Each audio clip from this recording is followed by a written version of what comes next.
మీరు పై దేవుడు వనదేవుడే, ఆయన గుడిస్తేనే మా పంటలే వెళ్ళలేదు.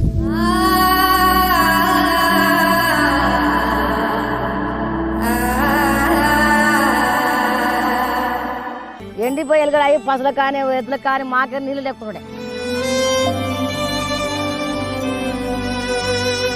బతుకుతురు లేక ఎక్కడో పట్టనెత్తిన పెట్టుకొని హైదరాబాద్ వెళ్ళిపోయినాం. తాగడానికి నీళ్ళు లేకునే పరిస్థితి.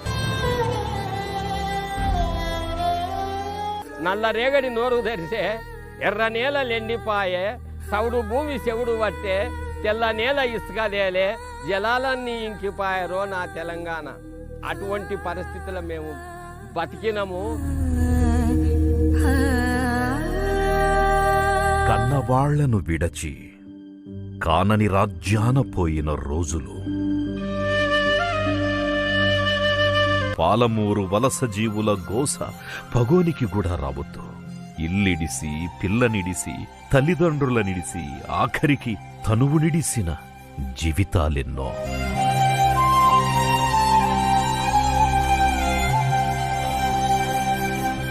అలా సమైక్య పాలనలో సమాధి కాబడ్డ యవసానికి కొత్త జీవం పోసిండు కేసీఆర్. ఆ ఫలితమే పని కోసం పట్నం వెళ్లిన జనం ఇప్పుడు సొంతూరు బాట పట్టింది. ఇవాళ నా తెలంగాణలో ఆకలి చావులు లేవు, ఆత్మహత్యలు లేవు, ఇక కరువులు రావు, వలసలుండయి. మంది మన దగ్గర వచ్చి బతకాలి తప్ప మనం బతకబోం.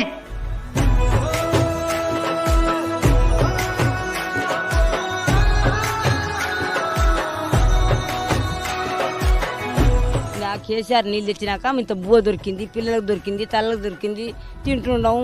మాకు కాలువల పనుల్లో చేయబెట్టిండు. కేసీఆర్ వచ్చిన తర్వాత ఇక్కడ పాలమూరులో అక్కడనే బతకాలని చెరువు కుంటలు సస్య సఫలంగా చేసిండు.